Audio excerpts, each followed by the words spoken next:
Welcome to Spotlight Gulf Coast, a weekly showcase of people and events across South Mississippi.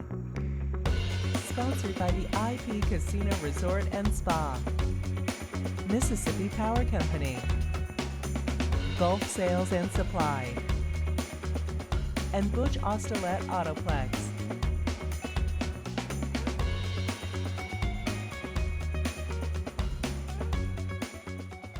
Hi everyone, this is Todd Trenchard, Executive Director of the Baco Foundation of South Mississippi, welcoming you to another segment of Spotlight Gulf Coast right here on WXXV. Each week we're coming into your living room talking about what's going on all across South Mississippi, and we want to thank our sponsors for this generous opportunity. Of course, I've got with me today my good friend Ricky Mathews, and Ricky, last time you came on our show, we were in a little bit different, setting. I hope you like our new set here. It's very nice. Having it over here in Gulfport makes the drive a little easier than coming over to Pascagoula, but we go back a long way. Our careers, fortunately, I know for me, crossed years ago. I remember it well. Phoenicia Gourmet, you were speaking leadership Jackson County, and I introduced myself, and like the adage says, the rest is history for me. It really, our relationship helped propel me, onto the community scene. But you were already very well established here on the coast. So let's bring everybody up to speed. They may know you from Coast View, but you have a little bit of a history before that.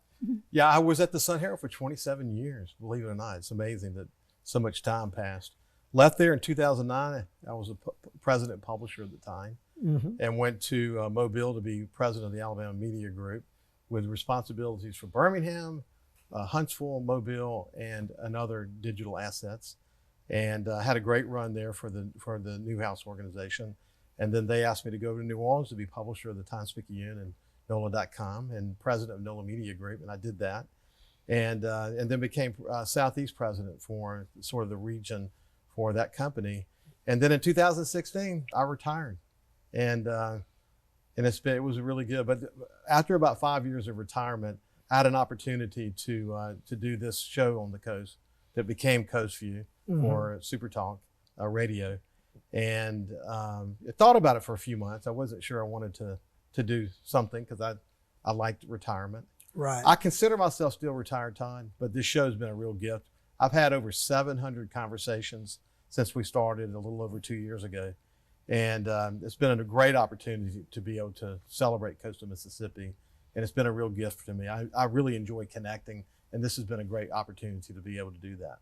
I know that I've used our relationship over the last couple of years, and both helping me write a speech for Leadership Gulf Coast when we presented it a couple of years ago, and this year you were able to deliver that speech. And I think in both of those, you had the message of the importance of leadership development, some of the things that you've learned. And when you have a position or positions like you've had, you've got this broad spectrum of, like you said, interface with people, knowledge that most people that have a career, they're sitting, whoever comes in front of them.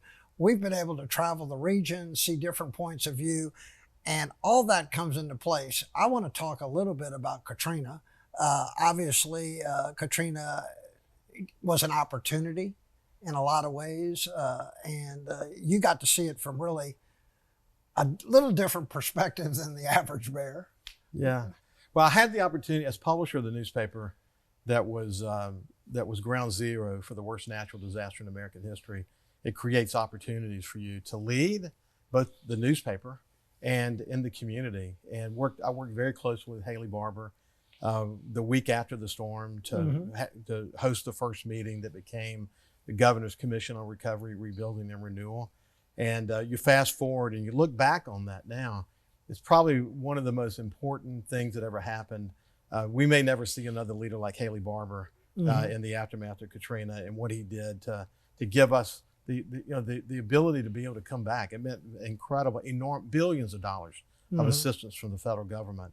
What we saw about leadership, leaders that came forward as volunteers while they rebuilt their homes and rebuilt their businesses, it was an amazing time. And what we learned about the people of coastal Mississippi we will all never forget how resilient we are and how much we help our neighbors. And when all the social, economic, and political boundaries are set aside, a hurricane has a way of doing that. We really find out what's important to us, and that's our neighbors and our family. And it was there were some wonderful gifts that were delivered to us by that storm. We can't do anything about the fact that the storm hit, but we can certainly take some lessons away from it, and we did that.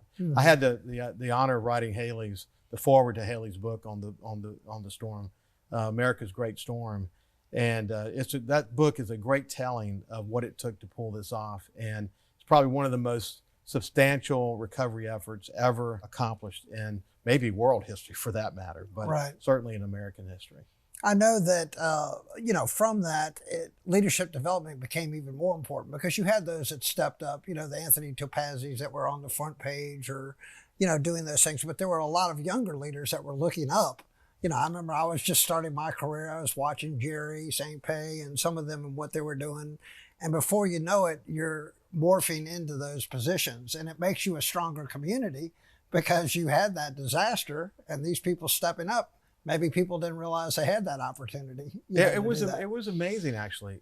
I wrote a book about Katrina that maybe one day I'll publish, but one of the lessons is that what is it about some people that you would have expected to step up? They didn't. A lot of them did, but some didn't. Some people you never even knew they were there stepped up and overperformed in ways you literally never expected.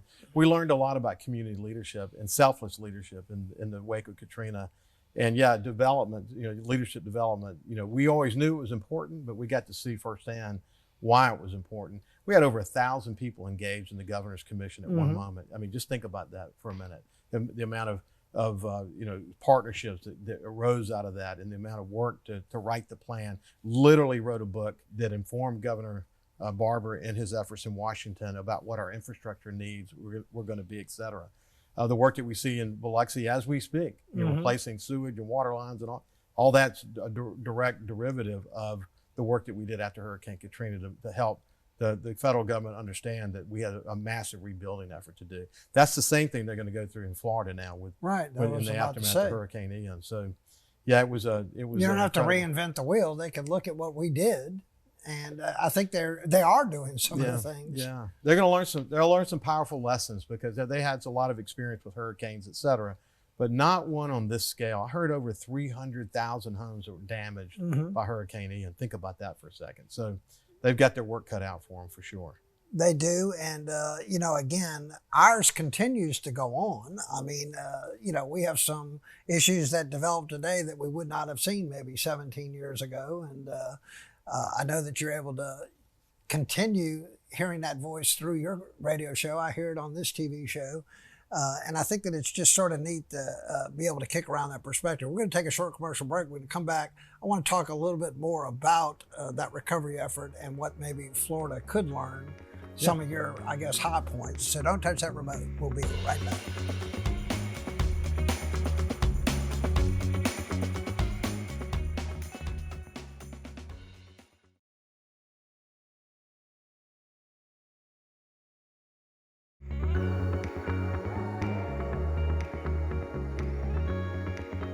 Welcome back, everyone. We're joined by Ricky Mathews. And Ricky, we were talking before the break, a little bit about the process that happened after Katrina.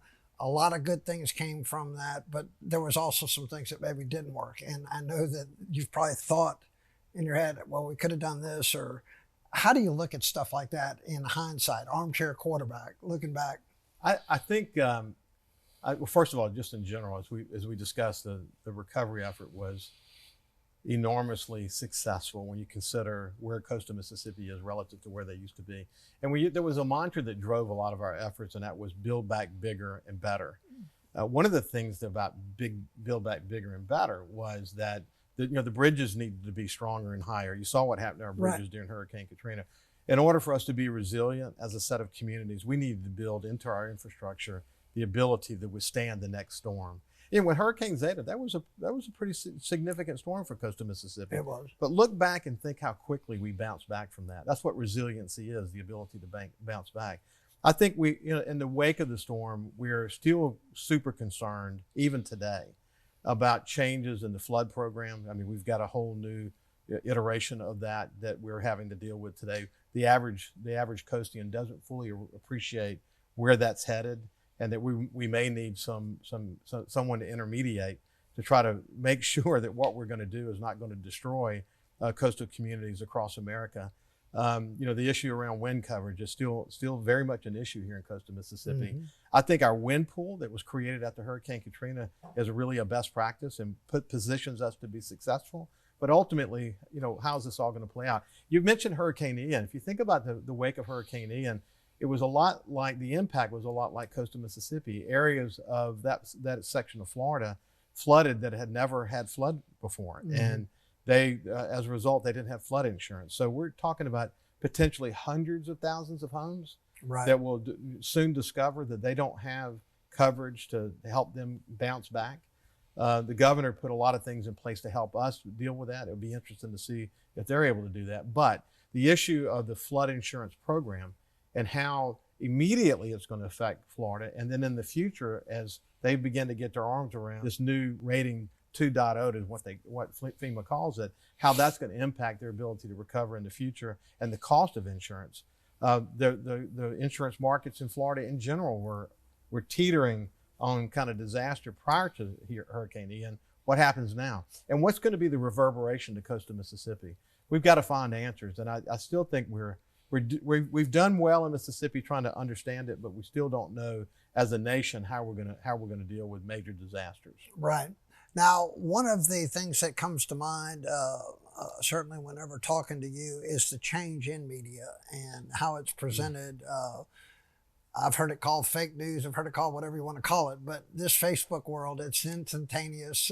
That has certainly been a tremendous change. And there's some good things that come from it. I mean, the communication is a lot better than it was back then, but there's also some negatives, and I know you have a lot of thoughts about that. But think of that, I was a publisher of a newspaper, 3 different newspapers, and had responsibilities for many more than that throughout my career. The reality is that newspapers, as a general rule, had the majority of the reporting resources. Like, for example, when I left the Sun Herald, there were over 50 people in the newsroom. Today, there may be 5. Mm-hmm. Think about it. And it's not their fault. It's just the reality of what I call the digital tsunami.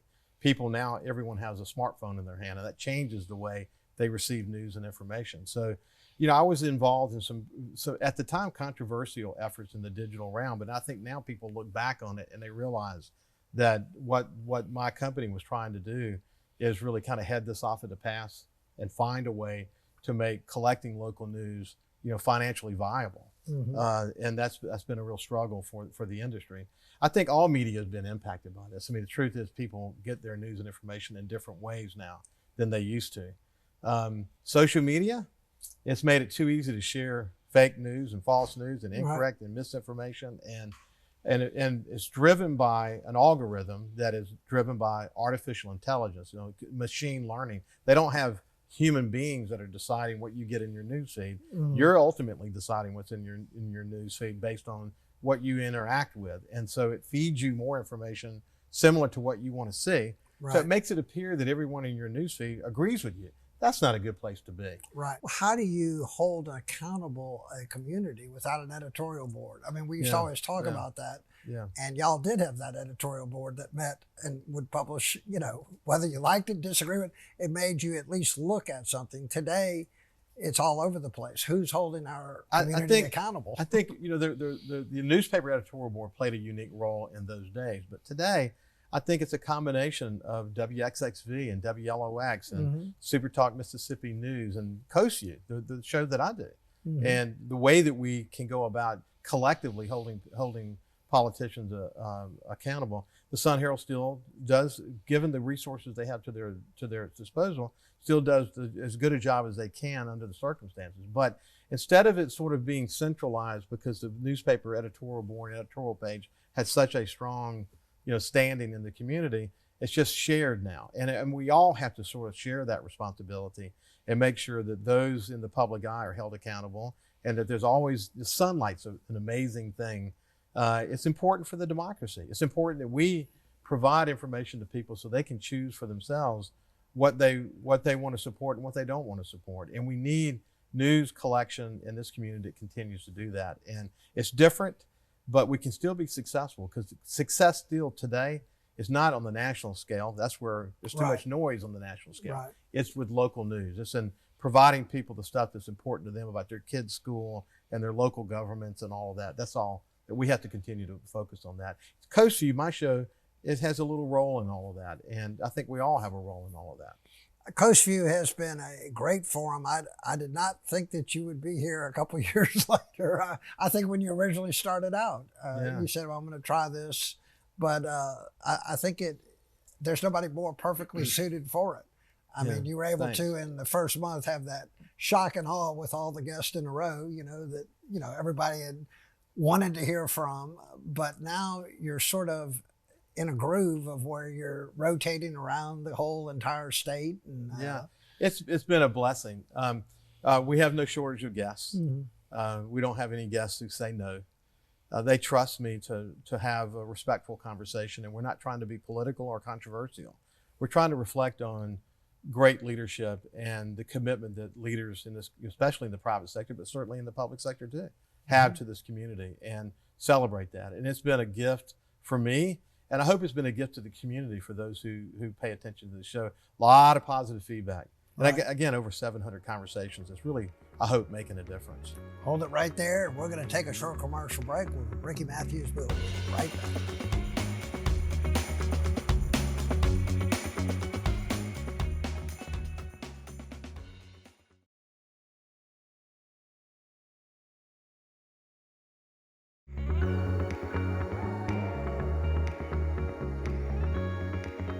Welcome back, everyone. We're talking with Ricky Mathews. And Ricky, we've talked about a few things on the first couple segments. I want to talk about your retirement career now, this Coast View that you've now done how long? Almost 2.5 years. 2.5 years. I remember when it started, and I say that all the time. You tune in because you were getting people to come in. But then you got into a routine where you started introducing new faces, new voices, and we were talking at the break. Some of these people, they stand out. They're like gifted. We're not on their league. They're thinking out the box. They're never stopping. Ashley Edwards, Paige Roberts, Julian Rankin, just to name 3 of dozens. Superstars. It's interesting. People wondered when I started the show and had usually just one guest for the entire show, would we run out of guests? And the truth is, every time we turn a rock over, 3 more rocks come out from underneath it. Correct. There are the people in the community we know about, the John Hairstons of the world, the Jerry St. Paves, the Anthony Wilson. I mean, the list goes on.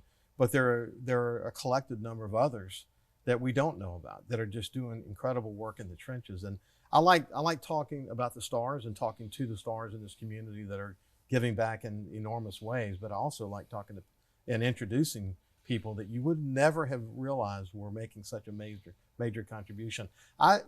President Bush had this 1,000 points of light. I just think it applies well to this community, that it takes 1,000 points of light to make a community tick. And some of them, they come in all kinds of forms. Again, some of them notable and you know who they are. Some of them just in the trenches and they're not looking for any kind of awareness, but or they don't want the light shined on them. But when you had them on the show and you have the opportunity to have deep conversations with them about what motivates them and why they do what they do, it helps bring other people into the conversation, and it helps other people see them and say, okay, what can I do that would be equal to the contribution that they're making? Because we can't ever have enough points of light. We need as many as we can get. Right. Because we have so many needs in the community, and like the Bako McCarty Foundation is doing, you fill these gaps, and it makes a real difference. So I get the chance to have these deep conversations with these people, and we get to learn just how substantive they are and how committed they are, how smart they are, and it's a gift. It's a gift to me, but I hope that it's also a gift to the listeners to say, man, I'm learning a lot from these conversations, and it's going to make me better at what I do in my job, in my life, in my relationships, or in the community. I think that, people don't understand all of this really goes back to Katrina. A disaster brought you together, and all of a sudden you knew each other. Otherwise, we'd have probably just continued to live in our silos like they do the rest of the world. But through a disaster, we came together, got to meet each other, started these programs years ago that now have probably one of the most connected places in the world. That's definitely true. I mean, the formation of the Gulf Coast Business Council came directly as a result of Katrina. The Baco McCarty Foundation comes into full bloom in the post-Katrina effort. You know, the United Ways got stronger, the Red Crosses got stronger, all these organizations got stronger, and the people who led them and the board members who served on these organizations have gone on to do amazing things, and a new group of leaders have come along, and they've learned from these leaders that were on the front line after Katrina. When you have that kind of experience, and we have a commitment like we do in this community, the leadership, to pass on commitment and what that really looks like. John Harrison likes to say that it's important for young leaders to do their reps in the community, and eventually they'll lead the Gulf Coast Business Council or United Way or whatever, but they don't just immediately say they're going to go lead those organizations. And doing the reps are important, flexing muscles you've never flexed before, and then having these incredible mentors that can teach you why this is important, why that commitment is important. You know, we're lucky in that way in this community. I think that no conversation with you would be complete without talking about your family, because your family has always been the most important thing to you. You've told me that from day one, that, you know, that importance, and it goes back to Ann working the golf tournament at St. Patrick. I can remember it clear as day, y'all working together. That still would hold true today. I mean, you still post pictures of you fishing all the time, and that's important to you, and I think that's important to anybody. So I look up to you for that, and Thank you. Want to talk about that a minute. Yeah. That is what allows you. You have to have someone that agrees with what you're doing, I'm sure. Well, the show, I go into a room. I have a studio at the house, and that was always the goal. But the pandemic rushed that, so we do the show remotely every day. I don't have to go into the studio, so I'll go in there and do the show, come out and play with my grandkids. It's a great world. But Ann has been a great support of mine, and my kids have all done really well. They've become great citizens in the community. My youngest lives in New York City and works for Price Waterhouse. Jordan's a lawyer. Tori, I'm so proud of her. She's got 3 degrees and teaches at St. James Elementary. Then we have 4 grandkids coming along. But Ann was a great mother while I was out, you know, earning a living and being a CEO. And you know, I was always lucky to have her. It's one of the reasons I retired early. I wanted to come home and spend more time with my family. I didn't want to die in my job, to be honest with you. After, you know, with all the stress that comes with that. And it's one of the most important decisions I ever made. But yeah, I'm lucky. I wouldn't be who I am today without an amazing wife and wonderful kids behind me.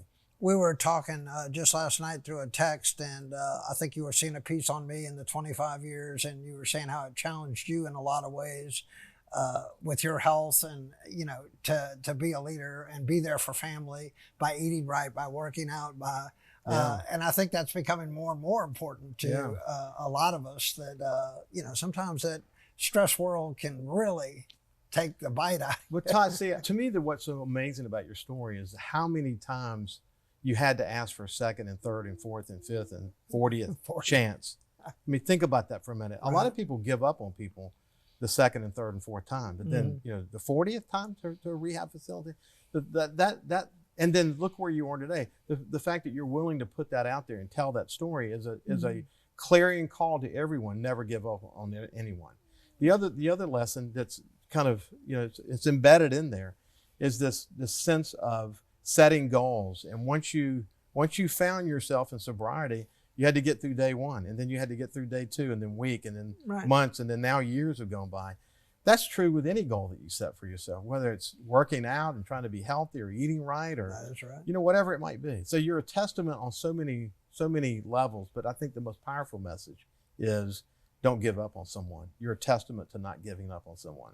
Well, you certainly have helped that along by making my career a lot easier, you know, giving me a place here in South Mississippi. I say it all the time. The Sun Herald Award is still the most important thing I've ever received. It was when I arrived, and I appreciate you coming on today, Ricky. I'll thank you, my friend. Yep. It's a pleasure. And we appreciate everybody's support of the Baco Foundation of South Mississippi. Until next time, this is Todd Trenchard with Ricky Mathews saying so long, and may God bless.